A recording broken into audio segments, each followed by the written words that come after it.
It's not just death that makes a good soap disaster. You've got to have a few explosions. You've got to have some near death as well. You don't want to see people just die outright. You want to see them hanging on for dear life.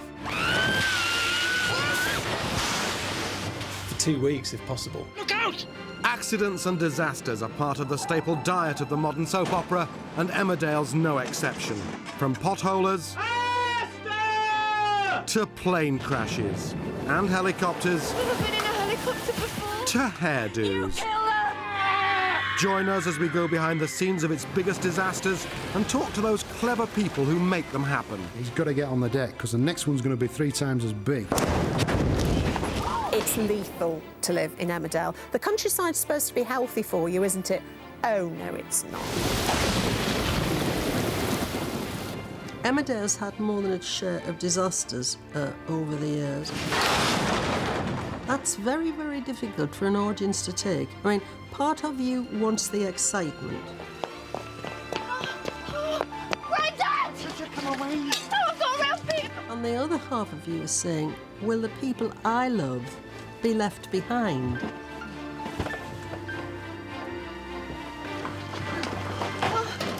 Granddad! In the early years, Emmerdale's disasters were limited both by budget and by the style of the show at that time. This one from 1977 was as exciting as it got.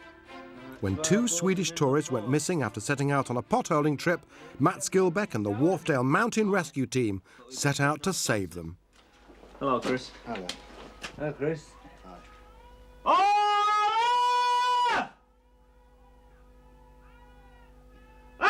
Esther!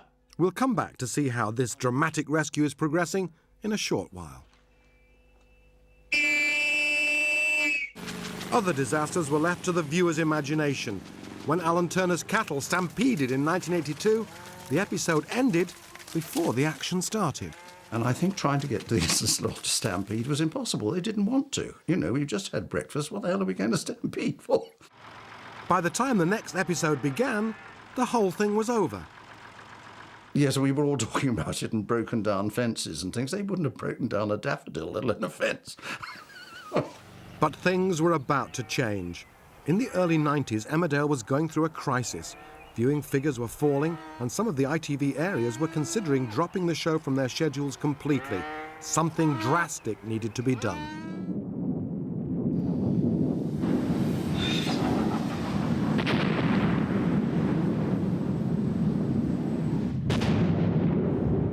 It was John Bailey, who was then director of programmes at YTV. He just called me up one day and said, you know, what did I think of Emmerdale and what would I do with it, you know? It's just kind of one of those strange questions. And yeah, I don't think he liked the first one, which was that, you know, scrap it and buy a new one for me, you know. What came out of the conversation really was that they'd kind of almost been given a 3-month ultimatum by the network. And one London company in particular was spending a hell of a lot of cash on research to prove that Emmerdale should be binned and they should commission one off them. The air crash disaster of 1993 was the most audacious, really. Phil Redmond had been hired to sort of do a bit of a clear-out, to reinvent it, to take it away from Emmerdale Farm into Emmerdale. It was part of that era of sexing it up. It was, you know, it turned from the Archers into Dynasty, really. I said to John, I think the thing we need to do is to do something quite spectacular that would actually interest the viewers, but would also arrest the criticism from both the media and the industry itself. And so that's what I said to him. I said, so what we need to do is drop a plane on the village, you know. And he thought it was a great idea, you know. Archie! Archie! Hang on a minute!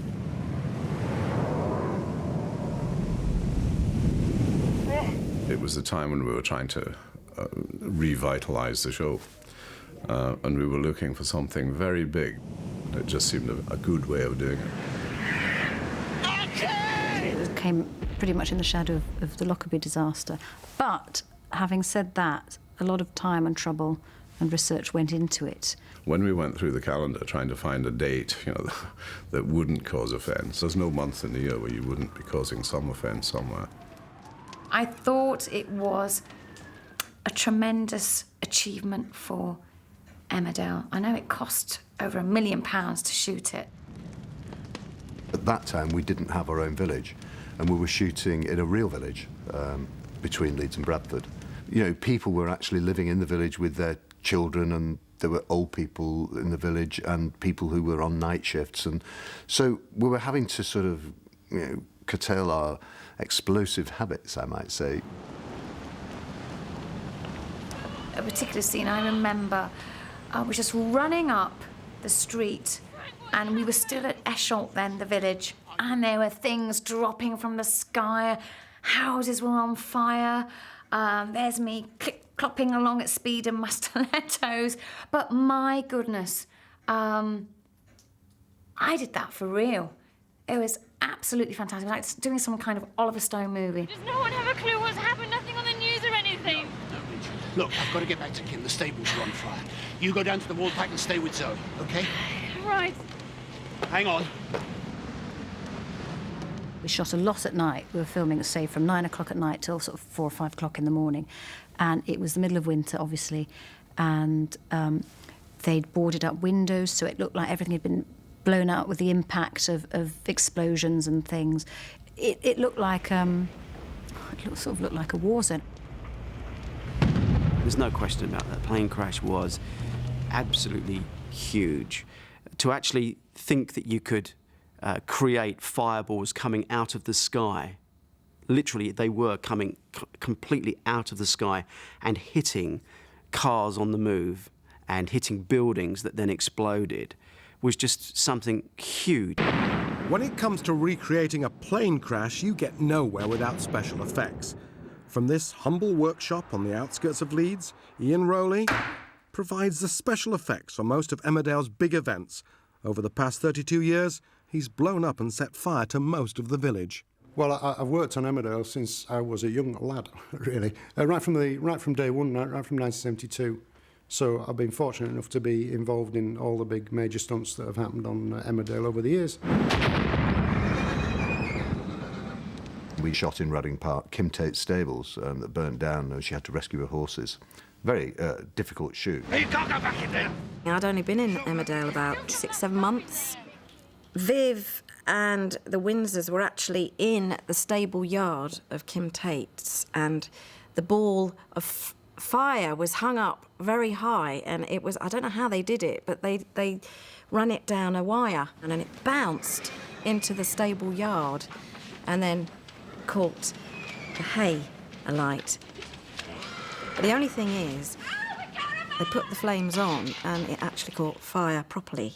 And I was standing there thinking, there's fire coming around the top of these bales of hay.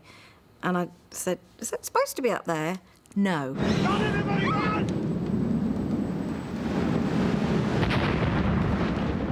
So they literally had to put it out. They had to douse the flames. You know, we had all the firemen there and everything. And it took 2 weeks to make another one. If I remember rightly, it was hit by a fireball that came down through the air. And this fireball was on a 100-foot crane on a wire, and it sort of slid down the wire and hit the stables and exploded. But it didn't only explode with flame. I mean, it actually did explode with a big bang. Like anything Ian Rowley does, goes with a huge bang. Usually when you've done a stunt like that, that's it. It's a wrap and you go home and have a drink and all the rest of it. Because this was really the starting pistol for that shoot. And it was effect after effect after effect for something like 16 nights. It was something we all looked forward to because here was a good chance to do drama. It was very hard work. I think I did 36 scenes in those episodes, which was really hard. And we were working till about 3, 4 in the morning. And it was very cold. I remember it was freezing cold, -8 one night. And I was under the water at -8, and it was really uncomfortable. But I think it did establish Emmerdale as a drama series. Have you packed your sunblock, Ma? Yes, don't worry. What's that? My favourite stunt on the plane crash actually was the one where a wing comes down on fire, and it's a wing and it glides down into, as if it's come through from the sky, and it's just powering along, and it hits a car on the move. So we have a car coming the other direction, bang, they collide. Look out!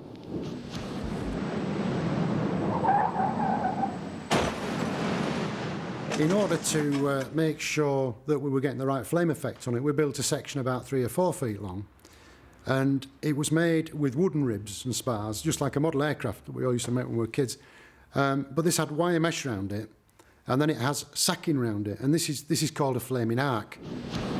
Basically, my stunt driver had to drive at the wing and hit it and come off, which requires timing and confidence to be able to drive at something that looks quite fierce and horrendous, and you would have never seen it before. You can't rehearse something like that. This photograph taken during filming shows one of the most lasting images of the crash episodes. It was a good effect. It looked good, and the picture's been all over the world. Everybody's seen it, but it was so simple to do. We did it simply with a handheld flame bar, and it was passed over as an arc. It was just a question of getting the angles right. So it just went from left to right, and of course the camera's looking through the windscreen, so it's the reflection of the flame in the sky that we see. But because the suggestion is there, it looks like the aircraft turning across the sky. Of course, the customers inside the Woolpack didn't survive the crash unscathed. The bit we see where you see Stuart St Paul and another stunt guy stood in the middle of the bar when actually the window blows in. It looks massive explosion, but in fact it's all done in little tricky bits. Basically, it was compressed air that came through it there, and there was only about 1/4 ounce of black powder. It was actually the explosion. Yeah, it looks to be massive. It's a gas ball of a known volume, and you can actually test that. You can see it happen. You can then go, OK, I'm prepared to stand in that. And myself and another stunt guy stood in the window with everybody else standing foreground, so we shot through them. And as the gas ball hit the window, the glass comes in, which is sugar glass. The flame ball comes at us, and it then, although we're going to throw ourselves, we're actually aided somewhat by the force of it. And the fruit machine, by his side, is actually on a pneumatic ram. So on the same circuit, that machine is pushed forwards, and it's guaranteed to go in that position. But because I'm actually going down on the floor, and so is the pinball machine, I don't want the pinball machine landing on top of me. So we had cables holding the pinball machine just far enough away from me so that as I land, it won't hit me, but it's going to be very close. To actually shoot the whole village on fire was a bit tricky because we couldn't have one on fire and not another one on fire. So we had to very carefully choose which bits we were going to see, and we'd have the corner of one house all ablaze and the roof of another ablaze. I can remember filming one scene and just turning around and looking back up the road, and for a mile or more there were all these emergency vehicles stacked up waiting to come, all with lights flashing, and it just looked fantastic with all the blue and yellow and the fire engines and the ambulances and all the emergency services. That looked good.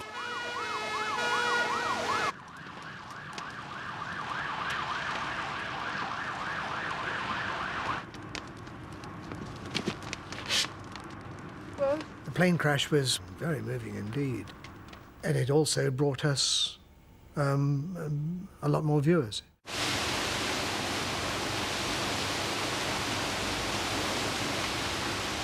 There was a lot of bonhomie about, because we were out all night filming, people with frost on their jackets and booms with frost on them, and all that sort of stuff went on in little huts with big fires and bowls of soup and all that. And everybody sort of relished doing it, I think.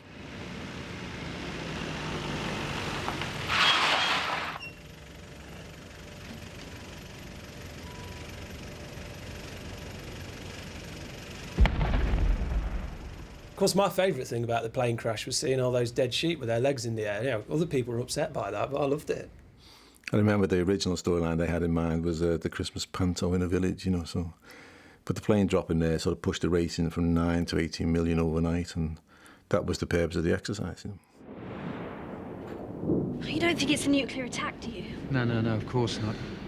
Who'd want to do such a thing in this day and age? The whole point of soap is storytelling, is, you know, telling stories, and they can be small stories which get bigger, but when you go for the spectacle, it's very hard to know how you top it the following year, you know.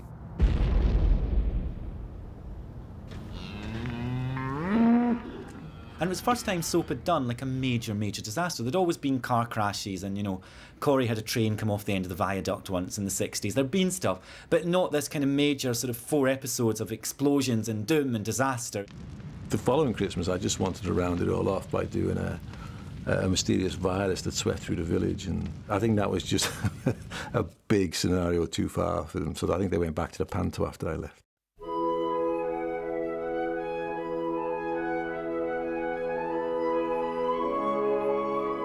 With the plane crash forgotten, Emmerdale returned to being a quiet village in the Dales. This sign at the entrance to the village says it all. Or does it?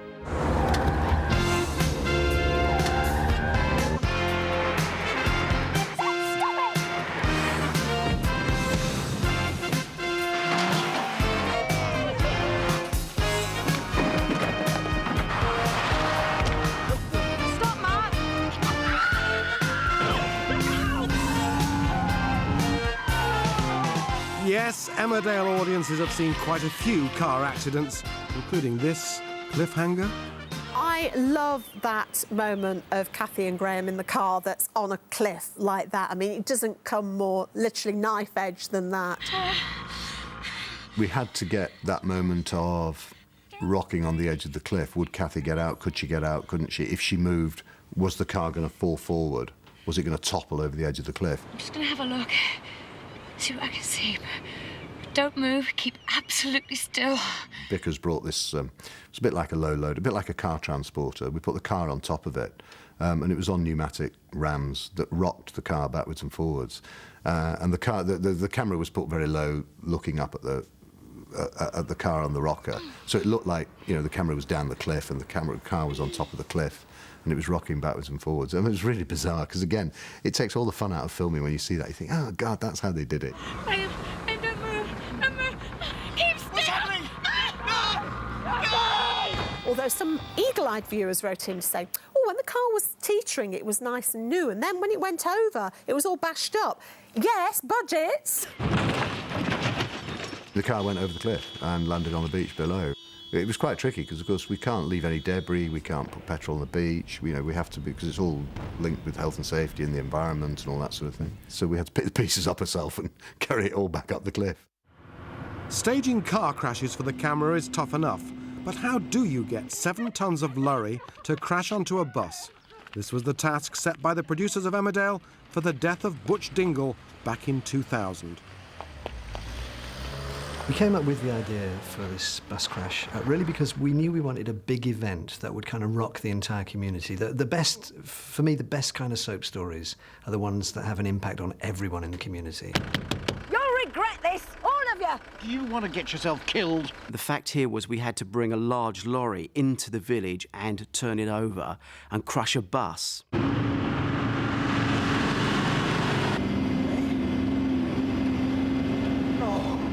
The lorry was coming down the road, the brakes on the lorry went, so he was going too fast to be able to get around the bend and had to actually carry straight on down the main street. And as he went round the corner of Main Street, the load on the back of the lorry shifted. That was the fictional part. The real truth was we, once again, had to engineer this stunt by putting steel rams inside the truck. They're almost like pistons, really, that are fired against the ground, and as they hit the ground, it pushes the truck over. Vickers built these sort of rods into the truck that were fired with nitrogen, and again, the stuntman was driving the truck down, and his truck was flipped over at I don't know how many tons of pressure. I don't know, somebody once said there was like 70 tons of pressure. I don't know what it was, but it was massive.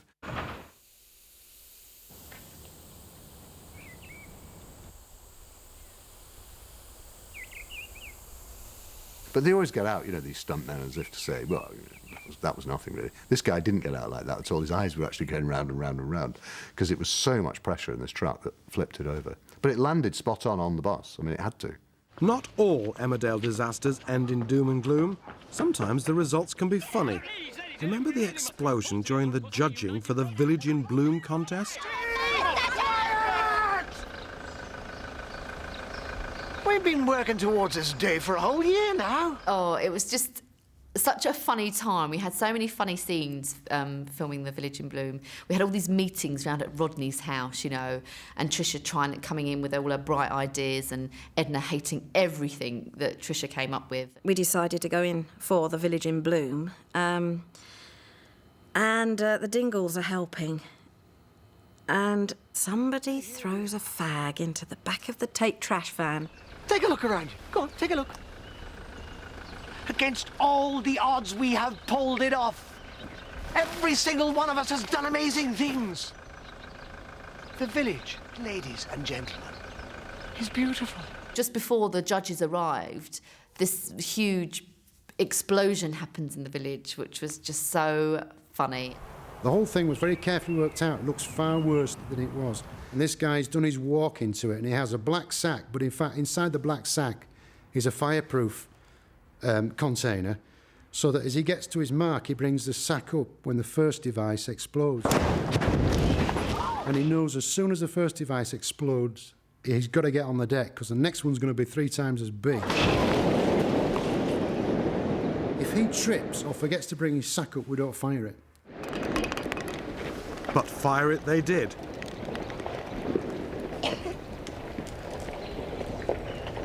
How long did you say before the judges arrive? Ashley! What the heck's going on? I don't know. Some soap disasters exist only in the eyes of the actors. When Glenda McKay's character, Rachel Hughes, was enticed to her death by mad boyfriend Graham, it was truly hair-raising. Poor Glenda McKay, eh? Best storyline that she's had for years. Her big moment to be written out, and she's out-acted by a wig. I'm not like that. You don't appreciate me any more than she did.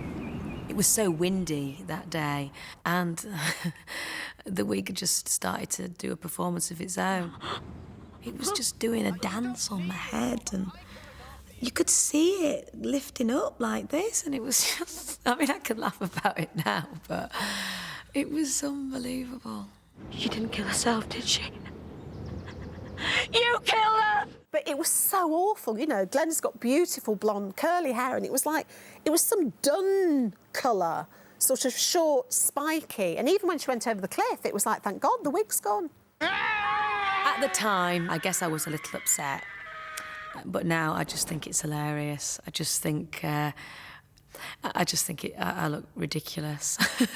I'm so glad to be back looking like this. Phew. This isn't a wig, by the way. It's my hair. In 2002, Emmerdale's residents were mourning the death of Edna's dog, Batley. Meanwhile, around the country, the rest of Britain was celebrating the Queen's Jubilee. The cast and crew of Emmerdale themselves were asked to help with the celebrations. We were lucky enough to get the visit of the Queen during her Jubilee year, and one of the things we were asked was, could we do something that may be of interest to the national press? I thought it would be awfully good fun to blow something up in front of the Queen.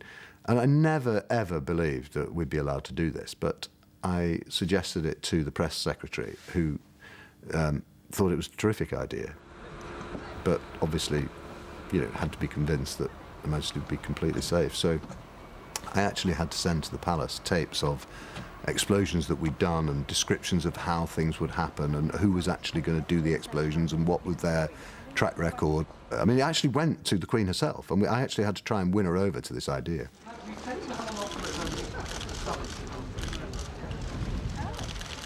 Tim said that he'd been asked by the palace that the Queen would like to see the effects team in action. Well, that must be us. And I was terribly nervous about it because I thought, well, for a start off, there won't let any explosives be near the Queen. Now, there were quite a few gentlemen turn up with the Queen, as you probably all know, you know, in sort of navy blue blazers and trousers and extremely big bulging pockets, you know. I think they're there to sort of look after her. And they were not happy at all about this explosion. And, you know, kept coming up to me during the day and looking at me incredibly beadily and saying, are you really sure you want to do this? On the last day, the close protection unit, when they came round, they opened all the drains to check there were no explosive devices. And then they said, well, we've got to you in now, we've got to search your van out. And I said, well, you're not going to find in my van, you're going to find explosives. Yeah. And I said, yes, it'll be fine, you know. And what I decided to do in the end, if everybody agreed, was to blow up the post office. Our special effects man has got, 8 fingers and 2 thumbs, and he's got 2 eyes, a nose and a mouth. He doesn't have any scars, he has no scratches on his face, and he's blown more things up than I've had hot dinners. It had to be live and operational while the Queen was there, and it went on Tim Fee's signal. So the pressure, I've never felt pressure like it before. My heart was going 10 to the dozen, and I knew the whole thing was fine, it was safe, it was proven, but you never know. We were sort of 25 yards away from the Queen and Tim Fee, and the post office was 17 metres away from the Queen. And I'm waiting for a signal, really, but we got this system where we could tell when he touched the plunger. And we had an override button on it just in case anything did go wrong.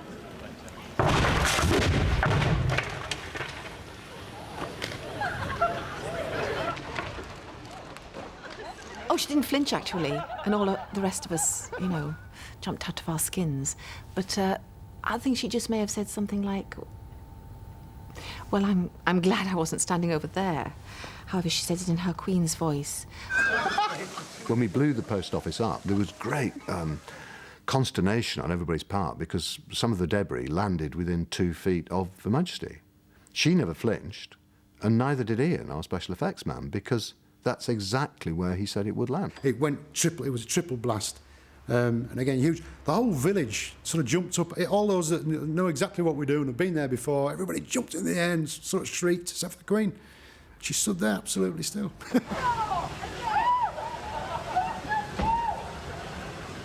Viv Windsor ran out saying, "Oh, you've blown up my post office again," and Seth and Betty came running out of the cottage saying, "Oh, what's happened to the post office?" I think it was Tim who actually pushed the plunger down and my post office blew up. And I remember thinking, oh, my God, that's really loud. And I rushed out and I shouted over the road, "What did you do that for?" again. And I thought, oh, I'm shouting at Her Majesty. Oh, my God. Shouldn't. But I don't think she took it like that. And she came over and talked to us, and it was still smoking away. It was a really big bang, that, wasn't it? It was impressive. It was a terrific stunt, and she loved it. We were filming there the next day, and it was all back. It was all exactly the same, as if nothing had happened. This village could do with its own fire station, and even then I think it'd be overstretched. Fires and explosions are a common feature of Emmerdale disasters. They look spectacular on screen, but to film them takes specialist knowledge and extreme caution. Filming the death of Sarah Sugden provided the FX team with a particular challenge. Setting fire to a barn's particularly reckless, especially if there's people inside. Oh, no. It was a very complex shoot, that barn fire. I think it was filmed something like, October or November, night shoots, very, very cold, very miserable. The weather at the location for Emmerdale is bad at the best of times. And it was a very, very complex shoot with lots of special effects. One of the big problems, of course, was we were setting fire to a barn, but we couldn't really burn the barn down. I mean, this barn belongs to someone, and we had to leave it standing. So we had to burn inside the barn without setting fire to the actual building, which is incredibly complicated. We also had to do it completely safely. We had real actors and real technicians inside that building, so it had to be done under the strictest safety measures, which was all done very carefully thanks to a great special effects team. We get into situations where an artist will come into a fire and we'll show them it and they'll be frightened and they'll be shocked. But by the end of the day, we're having to pull the artist back because they're getting overconfident then with it because they get used to it. For part of the action, one of the stunt team doubles for Clive Hornby to film a shot of Jack Sugden's blazing clothes.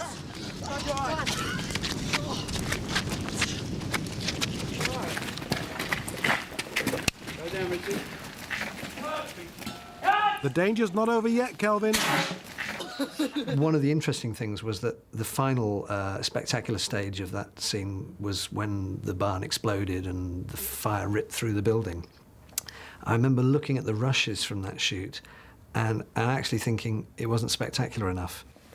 Not the entire story, but the final scene we actually shot twice because we felt it was such a big story, such an important story, it was actually worth going that extra mile to get it absolutely right.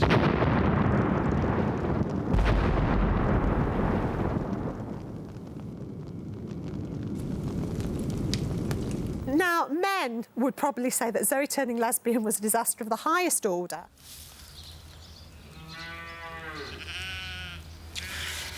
I'm sorry. Don't be. I just wanted to... I'm sorry, I shouldn't have. Wait. Those of us who'd watched the completely sexless relationship of her and Archie knew there was something up, but just thought it was Archie's fault, quite honestly. Very well done. As love lives go, though, I think all the male viewers who were shocked and horrified are now quite enjoying it because there's been quite a few naughty kisses. When Emmerdale producers decided to commemorate the 10th anniversary of the plane crash with another spectacular, this time they forecast rain. Don't go, I'm coming. Oh, don't look too pleased to see me, will you? I'm sorry, I thought you might... Oh, never mind. That rain has nearly lashed my legs off, I'm not joking. Everyone knew that there was going to be a big disaster in Emmerdale with the storm at New Year. But even if you didn't, if you watched the show for the preceding week or two, you'd have to be stupid not to realise, because there are about 500 references to the weather every night. I'll go see if I can find that car. Andy, if it's not open at Topfield, that's it. We can't stop out all night. Well, it's just so obvious that something was happening. It was almost like, you know, an actor was saying his lines and someone off camera was going, and the storm. I can hear it above this lot, down by the water trough, talk about singing in the rain. Well done, son. Let's get him in, get tied up, and hope it keeps till morning. There were lots of rumours about it because, you know, you can't do something of that magnitude without people talking. Not just the cast who were sworn to secrecy, but, you know, all the helicopter people, you know, had told their families, I'm sure, and news like that just spreads because it's exciting. So there was a real buzz about it before it happened. And I don't think it spoiled it. I think when you've got a huge disaster like that, it's a sort of an appointment to view. We first started talking really about the 10th anniversary of the plane crash and should we mark it in some way. When the storm first came up, I mean, I was slightly horrified that this was going to take place in our beautiful village. And it wasn't until one day I was walking down the main street in the village and I was looking at the Wolfpack and thought, but isn't this why we built it? I mean, this is a film set. It's here to do whatever we want to it. It sounded so dramatic and, you know, and I couldn't wait. I was so excited. We were measured up for wetsuits and we had these huge, you know, these wetsuits, we looked hideous in them, you know. Me and Mark were running around in these flesh-coloured wetsuits. I remember my first scene with the rain and wind machines and I had to walk out of the bed and breakfast and Marlon was watching from over the road, sneaking behind the wall. I was so giddy because these rain machines came on and the wind and I was like, so excited. And Richard Thorpe was with me, who plays my granddad, and he's like, calm down, it's a bit of rain. He said, you won't be giddy, you know, at 4 in the morning when you're completely soaked. I did my first storm scenes and they said, it's a bit strong. Marlon! The rain is so lashing at you and the wind is so, it's a proper, on screen it looks fantastic because it really looks like, you know, the world's being ripped apart. And, but scenes you'd plan to play on, for instance, I had a scene with the Dingles come up in the van and Marlon's walking through the storm with this puppy that he's got for Tricia, having been rejected, you know, and he's heartbroken. The rain's lashing and the Dingles say, get in the van, what are you doing? Get in the van, you can't be out in this. Marlon, get in, look! You shouldn't be walking in this! Come on, leave me alone! All right! Oh, don't be stupid, get in! Stop arguing, what's up with you? All right, and he said, no, come on, get in, what's wrong with you? And the lines are, Tricia's left me, she's gone. And I plan to play it like, Tricia's left me, she's gone. No. The only way to play it was flowed the boom here. Tricia's left me! She's gone! You know, there's only one way of playing any of the scenes in the storm, and that's with a great deal of hysteria, because otherwise you just won't be heard, you know. Tricia's gone! She's left me! Please will you take her? I'm going back to work! Marlon! When I phoned Ian and said, we're doing Storm, he said, oh, blimey, he said, Storm, wind machines, oh, terrible. And I said, what do you mean terrible? He said, well, you hire them and, you know, they're old and they make a lot of noise. My experience with wind machines were that they were terribly noisy, no one could hear themselves speak. And the thing that worried me immensely was the fact that these machines are like blenders, and if one of these should escape, it would actually blend the whole crew, and the health and safety aspect of it was a bit of a nightmare. The only way I wanted to be associated with wind machines was if we could build new ones. So I thought, well, hang on a minute, let's look at this. So we looked at the price of 2 aircraft engines and the cost of him building them. And I set that against the actual hire charge of having this gear up here for 3 weeks with crews. And yeah, it was a lot of money, but I was using brand new equipment, never been used in that way before, that was on my own doorstep. So we purchased 2 brand new light aircraft engines, specified matching gearboxes and carbon fibre propellers, so that we knew that everything was safe, brand new, tested to aero standards, and that we could guarantee the safety of the crew and the cast that were around us. Ian devised this huge system of having the actual wind machine on the back of a truck, so we could not only have a huge wind machine, but we could track it. So it meant that as you walked up the street, when Tricia was walking down the street, in fact, we could have the wind machine tracking in front of us. And I had to run from the bus stop to the phone box, and I was drenched, you know, and it was great. There was like this camera on this little track thing, and as I was running, it was backing up. I remember there was one point we had to keep on doing it over and over and over again because different things kept on going wrong. The lightning didn't come at the right time, and all this stuff. Anyway, there was one of the takes I was running, and there was prop guys standing right by the wind machines, and they were just throwing debris, you know, like bits of twigs and leaves and all sorts of things were flying past us. This newspaper just smacked me right in the face, really slapped me hard in the face, and I just remember peeling. I just remember going, oh my God, oh my God, oh my God, don't laugh, don't laugh, don't laugh, and peeling it, and then just running again. As soon as they said cut, everyone just fell about laughing. Do you really think that was the one? Was it as windy or something bad, was it? On these machines at 5,000 RPM, you can lay on the wind, and that's quite cool. Now, when you add the water to it, well, that's quite uncomfortable. So, yeah, they were walking into the current, and they're walking towards it, and of course they've got debris coming at them as well, which was all carefully selected leaves, no stones. Tricia comes round the corner and fights her way into the phone box. She's really struggling to open the door there because at that point, as she comes round, the vehicles have tracked down the street, and then as she gets to the phone box, both wind machines pan into that door, and there's lots of debris through it. But it's quite an experience for her, I would think. And strange things happen. When you open the door, suddenly there's another area for the wind to go, so it actually sort of virtually blows her into the phone box. But she enjoyed it. She came out smiling.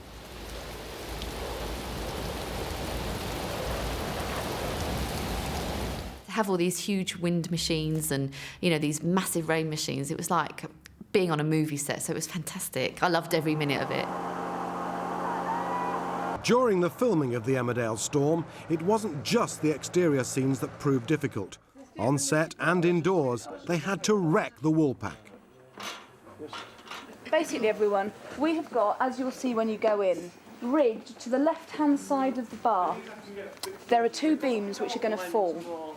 One is going to fall completely away from all of you because it's right over to the left-hand side, and the only person who's going to be in the near vicinity will be Dave, who's doubling for Chris. It looks like... Trickle version. to me, to you, to me. I brought a stunt double in, Dave Holland, who sat there as Chris, dressed up with the tash on. And the beam was put on a hinge, so it was a known travel. And it was retained by what looked like a broken piece of electric flex, but it was actually a steel cable that made it come down and just had a fixed finish point. So we knew it would hit Dave, and Dave could react off it, but it wouldn't then completely squash him. Polystyrene rubble. Now this actually, I mean, it's not heavy, but it's not the lightest thing in the world. But if any of you want Down with the beams will come dust and rubble. Fake, of course. And the only thing, artists, that you're in danger of inhaling is actually chicken soup, which won't smell very nice, but is completely safe if you do inhale it. With the cast and crew briefed, the scene is ready to be shot.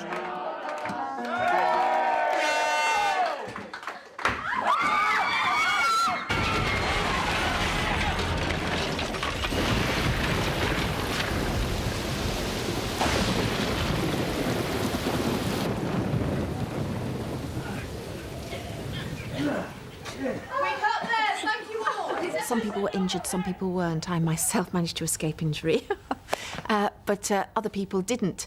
And those less fortunate than me had to be covered in, I think it was chicken soup. It spoilt it forevermore, hasn't it? People will be looking at a scene like that again and saying, it's not real, it's chicken soup. How lovely. With the stunt completed, Chris Chittell takes his rightful place as Eric Pollard for the rest of the scene. Moving on, obviously.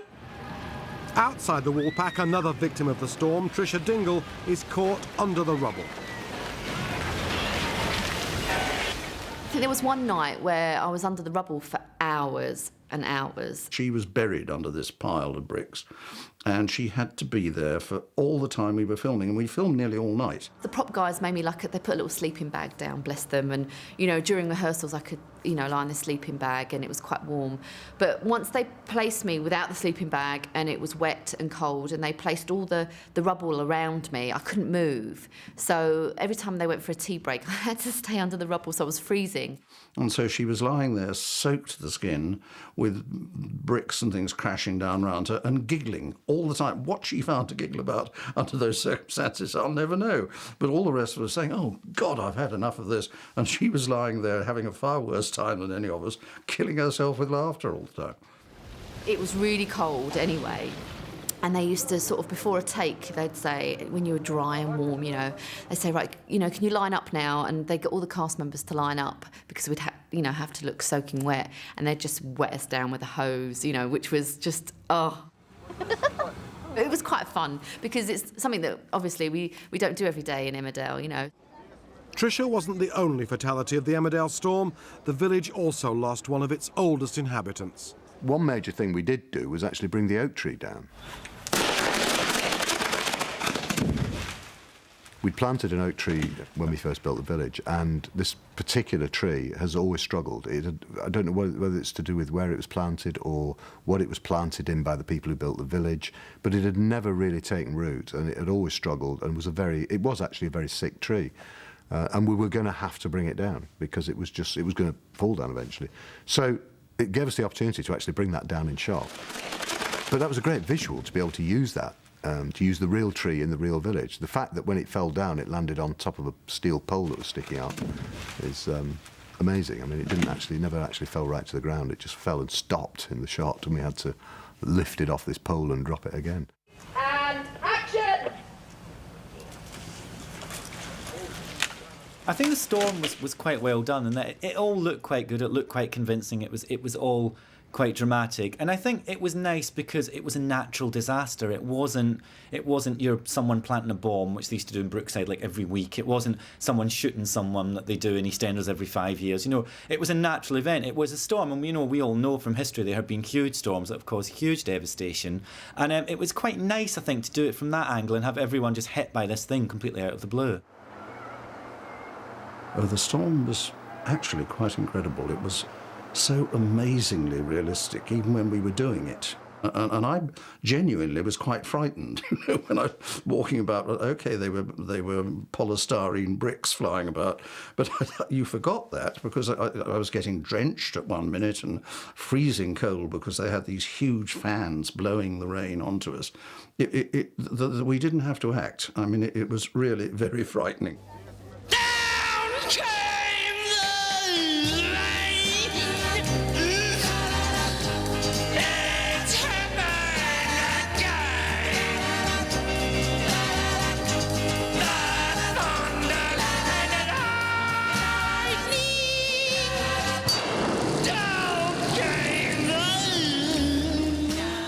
I've never been one for sitting in the office either, thinking, oh, another day, here we go. I want to do something bigger and more exciting and more fun and keep the programme rolling along, keep those viewers. I mean, the viewers have been very loyal to Emmerdale over the years, and I think it's because of what we've given them.